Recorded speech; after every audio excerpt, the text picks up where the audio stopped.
Hello.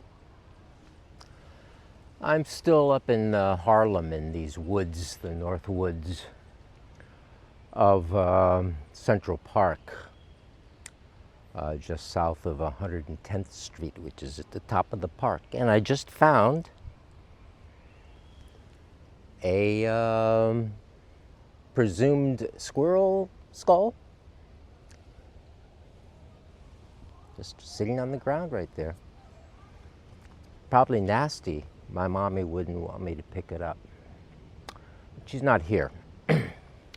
So the book that I'm going to use today to talk about myself is called One Nation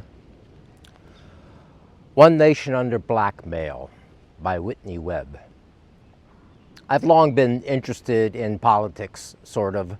You know, it comes out of the Vietnam War era, because I was the child of that era who could have been drafted into that war, and I'm also part of the baby boom and all these things that interconnect together to make me what I am today. I was just listening to a interview on a podcast, and the guy was talking about how basically our geography is what we end up being. Where we end up living is what we end up being, and to a large case, that's the situation for me. So anyway, I've had this sort of interest in politics. You know, I'll go to demonstrations every once in a while, stuff like that. I'm not an activist. I should be more. I should organize with others. I should write to my congressman. I should do everything that Ralph Nader says, but I don't do it. And so, you know, I'm a lot of help. Today I'm going to talk about this book, One Nation Under Blackmail by Whitney Webb, because that's part of my interest in politics and so forth. Maybe you've run across her in your own YouTube meanderings here, with her bright red hair and her wealth of knowledge about all this stuff having to do with Jeffrey Epstein and intelligence agencies and corporate intelligence agencies and the whole bag of the whole mess that we're dealing with in trying to have some kind of a just democratic society, which I guess there's some sort of chatter that was what it was all supposed to be about at some point initially, and of course it's all kind of not actually true. One Nation Under Blackmail is a volume one. It's two volumes. So I got it from the library. I don't have the book with me right now. And it is quite a work, I tell you. Probably the most, the word used most, the most active word in the book is ties. This guy has ties to that guy, and that guy has ties to this guy, who has ties to this guy, this guy, this guy, this guy, this guy, and on and on and on. It's a really kind of a deep dive into all this information about these intelligence agencies and rich guys who start their own intelligence agencies, rich guys who organize their own way to work around the government and what Congress says, to create their own little things to do what they want to do, like, you know, that specifically this is around like Iran-Contra and all that, when we were giving weapons to, you know, doing all this stuff that Congress didn't want us to do. And the whole mechanism with Reagan and various other entities and people just went ahead and did it anyway. So you know, it's I kind of cracked in the past year or so with this Ukraine thing. It was kind of like the final straw. I mean, here we just get out of 20 years in Afghanistan, just destroying that country and killing a bunch of people and leaving it exactly as it was. But we're so great, and our military operatives are so great. In the meantime, while this was all going on, they were also surrounding the former Soviet Union, Russia, Putin, the great Satan Putin, with all these bases, and NATO. You know, they promised not to move NATO, but they moved NATO anyway. Expand, expand, expand, sell arms, sell arms, sell arms, and here we are, finally intimidating, I think, pushing Russia into denazification of the Ukraine. And I think that's exactly what is going on. He shouldn't have invaded. It's too bad. It would have worked out better some other way, maybe, but here we are. And it's looking like, oh, they keep threatening World War III. Sometimes they just go, well, come on, just get it on. I don't give a shit, you know. I'm waiting for a leader, somebody with enough power or enough team of people to go who don't give a shit either, and just go ahead and pull the plug. Or pull the plug and blow everything up and kill us all. Reboot. It might happen. I don't know. Are these the end times? Of course, I know that we've always had fear of the end times, and they never come, so I guess they're never going to come. So there's no end. We just go on and on with the same kind of madness. That's fine. Because, of course, I'm going to end out of this realm in the next few years. Hopefully before 80. So Whitney Webb's book.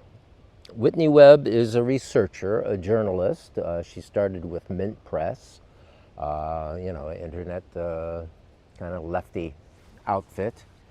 And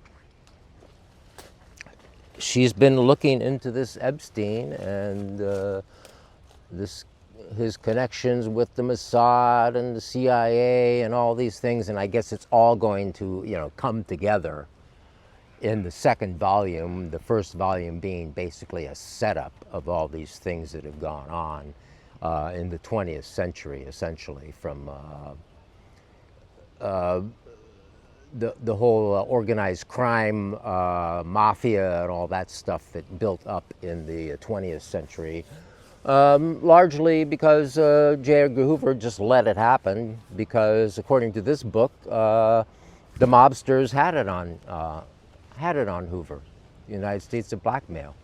Hoover was a big blackmailer, and they blackmailed him back. So it's we blackmail you, you blackmail us. And, you know, Hoover, of course, I don't know if you've heard this before, you're going to hear it from me. Hoover was homosexual, and there are supposedly images of him servicing orally some other guy who might have been his main, what is it? Hoover's friend, roommate, or whatever, and I can't remember. I went Officer Tibbet, but no, Officer Tibbet, that's another story. Speaking of that one, Officer Tibbet, that's related to all this. I mean, you know, I believe that, and I have for years, and Robert Kennedy Jr. believes it too, that basically the CIA offed JFK 60 years ago. I have a book about that that Robert Kennedy suggests. It's a view of what Kennedy was doing then. Apparently, you know, the story is that Kennedy really was going a different direction from the military and intelligence agencies and the CIA. He really hated the CIA. And basically, Alan Dulles took him out. So, you know, that's the kind of person you're dealing with, somebody who already believes that stuff. And, you know, the one guy with this mail order Italian rifle from the 6th floor of over here and shot this moving car, you know, whatever, 3 times or whatever, and a bullet that bounced off this and that, and you know, it's just such a story that's not believable. And now we're still waiting in you know, 60 years later for all the files to be released. Trump was supposed to release them in a few years back, whatever, 2018, and decided not to. I mean, there's a Judge Napolitano states that he talked to Trump about that, and Trump said, "No, I saw what it was, and you know, decided not to release it." So, of course, now he says he will do it this time. Well, you got your chance, sucker. So I don't think they're ever going to release this stuff. They'll delay. Biden certainly isn't going to release it. Biden's beyond worthless and too damn old. Jesus Christ. At any rate, yeah, that's how I got into Whitney Webb from you know, these alternative media that I've been watching. At least since, you know, I don't really look at any of the mainstream stuff anymore, especially since this Ukraine thing, and, you know, everybody completely on board to dump all this money and weapons into the military system again. And, you know, we do so well in these things, so why not? I mean, you know, Vietnam worked out really well, oh yeah, and all these other things worked out really well, where we went in and tore the government apart, tore everything apart, and left and didn't get the supposed victory we thought we were in for. So it's going to happen again in the Ukraine. At the same time that the politicians are digging in and saying, no, we have to have total victory this time. We're not negotiating at all. No, we're not going to. I mean, they could have had a negotiated thing about this before it even started, but they refused to do so. And so, you know, these business fascist elements from the West are digging in. And they're not going to stop on this one. So we'll have to see where it all goes, huh?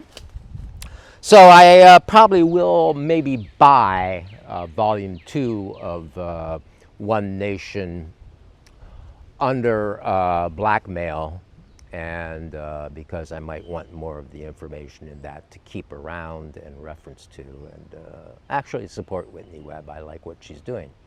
And I think people who do this kind of stuff are courageous and, you know, really willing to dig into all this stuff. I mean, the book is incredible. There's a whole lot of information. Bam, bam, bam, bam. This person, this person, you know, all these people. It has a very dry style in that way. But that doesn't discount from the book. That's not what it's about. It's not to be a literary masterpiece. And, you know, there are other people that are reading this, and all this kind of research is built with other people, and, you know, somebody will tell us the story in a more storyful way, in a way that we can consume it maybe a little easier than the kind of difficult, and, well, it's not so difficult. I mean, I read every word, but it is kind of mind baffling and a lot to take in and consume and hold, and that's why I don't feel all that qualified to talk about the book. I already recorded one of these about this book. It was right after I did another one. I think it was, oh yeah, it was in Brooklyn when I did the one on the book that dare not speak its name, and I did this one right after that, but you know, I think I gave it kind of short shrift, and it doesn't deserve that because I think it's a really great thing and a wonderful book, and I'm glad it's in the New York Public Library. And so, you know, the Epstein being connected to so many people, you know, all these rich buddy people and all their, all this prostitution stuff going on, you know, how MK Ultra, you know, we know about MK Ultra, don't we? Did I talk about that? I talked about it yesterday when I was talking about the cult book. Yeah, MK Ultra was the CIA's, you know, attempt to figure out mind control drugs. A really good book on that is Acid Dreams by Martin A. Lee from Grove Press. I think it came out in the 80s, and I think he was one of the first to really go in deeply into the story of MK Ultra and what they were all about, and how, you know, big thing that was, you know, with research facilities funded in all these universities and so forth.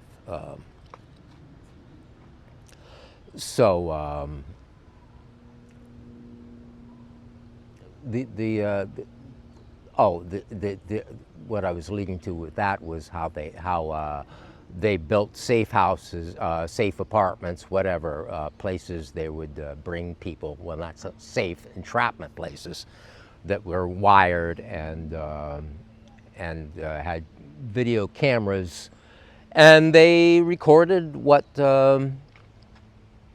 went on when they dosed people with these drugs, LSD and other substances, and were lured in with prostitutes, and of course videoed them with their prostitutes and so forth, and you know, that's what Epstein had. He had his house all wired with all this equipment, and you know, do we have tapes? Where is all this stuff? You know, they're not telling us is what it is, and so when they don't tell us, we're left to just dream up our own, aren't we? And you know, we probably imagine it a lot less worse than it actually is, because, you know, a lot of us regular people aren't as ruthless, criminal, and horrible, and exploitive, and you know, just pigs as you know, people like Epstein and J. Edgar Hoover and Alan Dulles and all these other people. So I don't know if I would recommend One Nation Under Blackmail Volume 1 or not, but I definitely recommend looking into the work of Whitney Webb, or her website, Unlimited Hangout, her frequent appearances on this or that Nouveau TV internet show, like on Rumble or YouTube, which I'm talking about, like Redacted, or Russell Brand, or Kim Iverson, you know, various people like that who have emerged as this kind of new wave of journalism that you know, has a different agenda than that of the corporate commercial thing, you know, which you know, is very hard for a lot of us to relate to anymore, as far as, you know,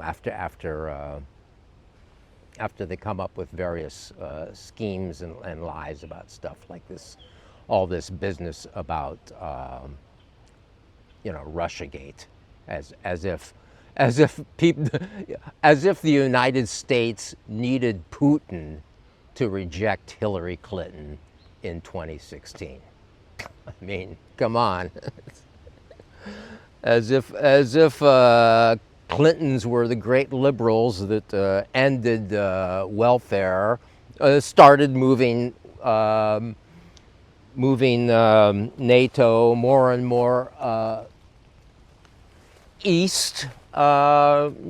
Just vile people, really, and we were charged with it. We wouldn't vote for a woman. Well, we voted for a black man, and we voted for a lot of other people, but we wouldn't vote for we wouldn't vote for another Clinton. Is what it was. It wasn't that she was a woman. It was just like, and we just been through the intimate family member of another, Bush and then Bush again. So now we were supposed to take Clinton and Clinton again. I was like, come on. So, it was too bad they ended up with Trump. Of course, he sold a good line. That's why he made it, because he told people what they really wanted to hear about these military incursions and so forth. And of course, he didn't start any of the wars. That's one thing to be said for him. He was very tough on Russia, actually, and so one nation under blackmail. I don't know what else I have to say about it. But